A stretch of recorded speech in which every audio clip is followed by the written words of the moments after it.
ಮತ್ತು ಆಹಾರ ಪದಾರ್ಥಗಳಲ್ಲಿ ಕ್ರಿಮಿ ಇರುತ್ತದೆ ಅಂತ ಹೇಳ್ತಾರೆ ಒಂದು ಅರ್ಥದಲ್ಲಿ.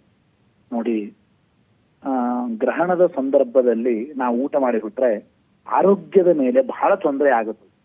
ಇದು ಧರ್ಮ ಅಧರ್ಮ ಪುಣ್ಯ ಪಾಪದ ವಿಚಾರ ಒಂದು ಆಧ್ಯಾತ್ಮಿಕವಾಗಿ ಶಾಸ್ತ್ರೀಯವಾಗಿ ನಾವು ಬಿಟ್ಟುಬಿಡೋಣ. ಅದು ಒಂದು ವಿಚಾರದ ಶಾಸ್ತ್ರದಲ್ಲಿ ವಿಶೇಷವಾಗಿ ಮಹಾಪಾಪ ಬರುತ್ತದೆ, ಅದು ನರಕಾದಿ ಅನರ್ಥಗಳಿಗೆ ಸಾಧನ ಅಂತ ಹೇಳಿದ್ದಾರೆ. ಆದರೆ ನಾವು ವೈಜ್ಞಾನಿಕವಾಗಿ ನೋಡಿದಾಗ, ಆರೋಗ್ಯ ದೃಷ್ಟಿಯಿಂದ ನೋಡಿದಾಗ, ವೈದ್ಯಕೀಯ ದೃಷ್ಟಿಯಿಂದಲೂ ಕೂಡ ಗ್ರಹಣದ ಸಂದರ್ಭದಲ್ಲಿ ಊಟ ಮಾಡತಕ್ಕಂತಹದ್ದು ಅಥವಾ ಗ್ರಹಣ ಸಂದರ್ಭದಲ್ಲಿ ನಿದ್ದೆ ಮಾಡೋದು ಎಲ್ಲ ಸರ್ವಥ ಮಹಾದೋಷಕಾರಿ, ನಮ್ಮ ಆರೋಗ್ಯದ ಮೇಲೆ ಎಫೆಕ್ಟ್ ಆಗುತ್ತದೆ. ಎಷ್ಟೋ ಇದನ್ನ ನಾ ಹೇಳದಲ್ಲ, ಡಾಕ್ಟರ್ಸು ಕೂಡ ಇದನ್ನ ಒಪ್ಪಿದ್ದಾರೆ ಅಂತ ನಾವು ಚಿಂತನೆ ಮಾಡ್ಬೇಕು. ಆರೋಗ್ಯ ದೃಷ್ಟಿಯಿಂದ ಗ್ರಹಣದ ಆಚರಣೆಯನ್ನು ಕೂಡ ಹೇಳಿದ್ದಾರೆ ನಮ್ಮ ಪ್ರಾಚೀನರು. ಬಹಳ ಅಂದ್ರೆ ತೊಂದರೆ ಆಗುವ ಸಂದರ್ಭ ಇರುತ್ತದೆ. ಗ್ರಹಣದ ಸಂದರ್ಭದಲ್ಲಿ ಊಟ ಮಾಡಬಾರದು, ತಿನ್ನಬಾರದು, ಮಲಗಬಾರದು, ಪ್ರಯಾಣ ಮಾಡಬಾರದು. ಬರೇ ಗ್ರಹಣದ ಸಂದರ್ಭದಲ್ಲಿ, ಗ್ರಹಣ ಹಿಡಿದ ಸಮಯದಲ್ಲಿ ತಿನ್ನಬಾರದು ಅಷ್ಟೇ ಅಲ್ಲ. ಒಂದು ಮಾತಿದೆ, ಗ್ರಹಣಕ್ಕಿಂತ ಮುಂಚೆ ಅಂದ್ರೆ ಸುಮಾರು ಚಂದ್ರಗ್ರಹಣ ಸಂದರ್ಭದಲ್ಲಿ ಗ್ರಹಣ ಹಿಡಿಯುವ 9 ಗಂಟೆ ಮುಂಚೆ ಅಂದ್ರೆ 3 ಯಾಮಗಳ ವೇದಾರಂಭ ಅಂತ ಕರೀತಾರೆ ಅದನ್ನ.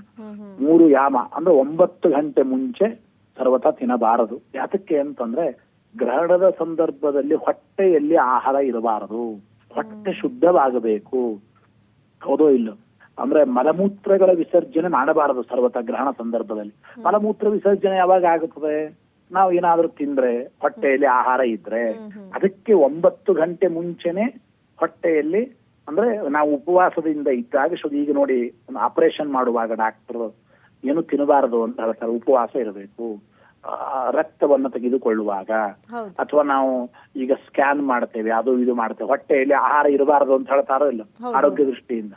ಆ ತರಹದ ಸೂರ್ಯ ಚಂದ್ರ ರೇಸ್ ಕಿರಣಗಳು, ಆ ಕಿರಣಗಳ ಒಂದು ಆಟ ಇದು ಗ್ರಹಣ ಅಂತ ನಾವು ಚಿಂತನೆ ಮಾಡಿದ್ದೇವೆ.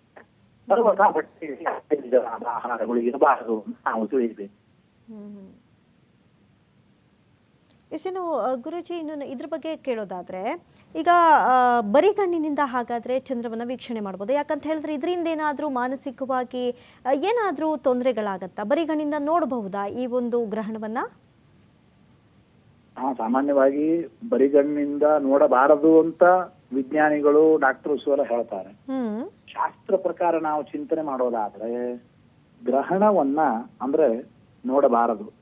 ಮೋಕ್ಷ ಸ್ನಾನ ಮಾಡಿ ಅಂದ್ರೆ ಪೂರ್ಣ ಚಂದ್ರನ ನೋಡ್ಬೇಕು. ಇವತ್ತು ಹುಣ್ಣಿಮೆ ಅಲ್ವಾ, ಪೂರ್ಣ ಚಂದ್ರನ ದರ್ಶನ ಮಾಡಬೇಕು.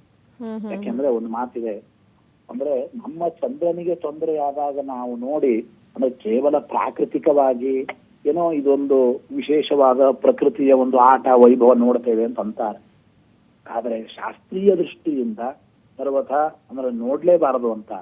ಯಾಕೆಂದ್ರೆ ಬಹಳ ತೊಂದರೆ ಇದ್ದಾಗ ನಾವು ನೋಡಿ ಆನಂದ ಪಡತಕ್ಕಂತಹದ್ದು ಅದು ಯೋಗ್ಯವಾದದ್ದು ಅಲ್ಲ, ಸಾಮಾನ್ಯ ದೃಷ್ಟಿಯಿಂದಲೂ ಕೂಡ. ಅದನ್ನು ಗ್ರಹಣ ಮೋಕ್ಷವಾದ ಮೇಲೆ ಚಂದ್ರ ದರ್ಶನ ಮಾಡಬೇಕು. ನೋಡಿ, ಒಂದ್ ಮಾತಿದೆ, ನೀವು ಕೇಳಿರ್ತೀರಿ ಯಾವಾಗಲೂ ಕೂಡ, ಚೌತಿ ಚಂದ್ರನ್ ನೋಡಬಾರದು ಅಂತ. ಚೌತಿ ಚಂದ್ರನ್ ನೋಡಿದ್ರೆ ಗಣೇಶ ಚತುರ್ಥಿ ಇರ್ಬೋದು, ಸಾಮಾನ್ಯವಾಗಿ ಶುಕ್ಲ ಪಕ್ಷದ ಚೌತಿ ಚಂದ್ರ ನೋಡಬಾರದು. ಯಾವ ಚಂದ್ರ ನೋಡ್ಬೇಕು ಹಾಗಾದ್ರೆ ಅಂತಂದ್ರೆ ದ್ವಿತೀಯ ಚಂದ್ರ ದರ್ಶನ ಮಾಡಬೇಕು ಅಂತ. ದ್ವಿತೀಯ ಚಂದ್ರ ದರ್ಶನ, ಈ ಹುಣ್ಣಿಮೆ ಅಂದ್ರೆ ದ್ವಿತೀಯ ಹತ್ತಿರವಾದದ್ದು ಮತ್ತು 16 ಕಲೆಗಳಿಂದ ಪೂರ್ಣನಾದ ಚಂದ್ರ ಹುಣ್ಣಿಮೆಯ ದಿವಸ ಇರ್ತಾನೆ. ಹುಣ್ಣಿಮೆ, ಪ್ರತಿಪದ ಮತ್ತು ಬಿದಿಗೆ ಅಂದ್ರೆ 3ನೇ, ಇಲ್ಲಿ ಪ್ರತಿಪದ ಆದ್ಮೇಲೆ 2ನೇ ತಿಥಿ ದ್ವಿತೀಯ, ಆ ಬಿದಿಗೆ ದಿವಸ ಚಂದ್ರ ದರ್ಶನ ಮಾಡಬೇಕು. ವಿಶೇಷವಾದ ಪುಣ್ಯಕರವಾದದ್ದು, ಒಳ್ಳೆ ಆರೋಗ್ಯ ದೃಷ್ಟಿಯಿಂದ ಚೆನ್ನಾಗಿರುತ್ತದೆ ಅಂತ. ನಾವು ಯಾವುದನ್ನ ಮಾಡಬೇಕು ಅದು ಮಾಡೋದಿಲ್ಲ, ಯಾವುದನ್ನ ಮಾಡಬಾರದು ಅದು ಮಾಡಬೇಕು ಅಂತ ಹಠ ಮಾಡಿ ಮಾಡ್ತಾ ಇದ್ದೇವೆ ಅಷ್ಟೇ. ಸರಿಯಾದ ತಿಳುವಳಿಕೆ ಪೂರ್ವಕವಾದ ಒಂದು ಆಚರಣೆ ನಮಗಿರಬೇಕು.